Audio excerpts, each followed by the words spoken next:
red gold and bloody weapons. Kemal was a radical dictator and a man able to do a genocide in an efficient way with rather small help. For the Soviets, it was a very good investment. They saw him as a small dictator who could clean the place they needed for their buffer zone. He wasn't the continuity of something, but the end of everything. He was a good slave for the system.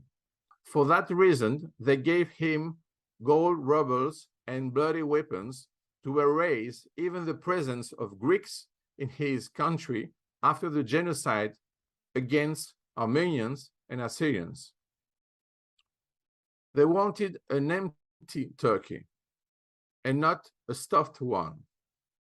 So even before the creation of the Soviet Union, the Soviets were guilty in that new crime against humanity.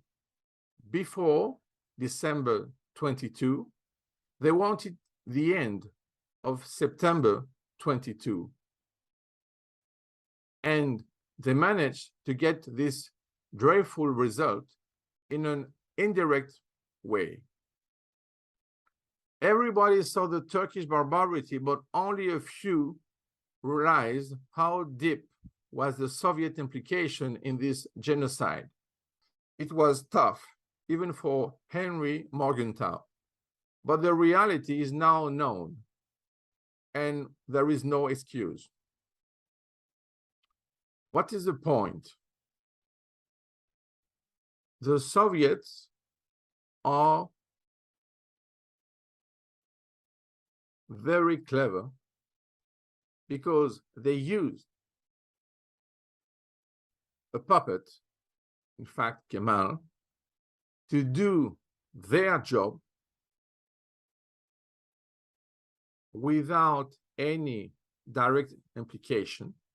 So for everybody, the only guilty guy is Kemal.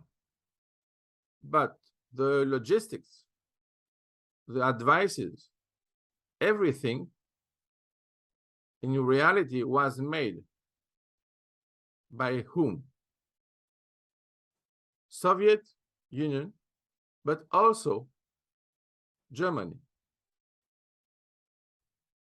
So more or less now we know the implication of Germany, especially for the advices and especially for Gallipoli in 1915. So this is okay. We did the job. We know almost everything about that. But for the implication of the Soviet Union, we have to do a lot to prove it. So we have already many proofs, and of course the gold rubles is a direct proof, and also of course the weapons. But even now, many people, even after 100 years, they do not realize the deep implication of the Soviet Union in this genocide. So you can see this, for me, at least, as a starting point for the Soviet Union, firstly, to create proxies, secondly, to prepare themselves to do a genocide 10 years after.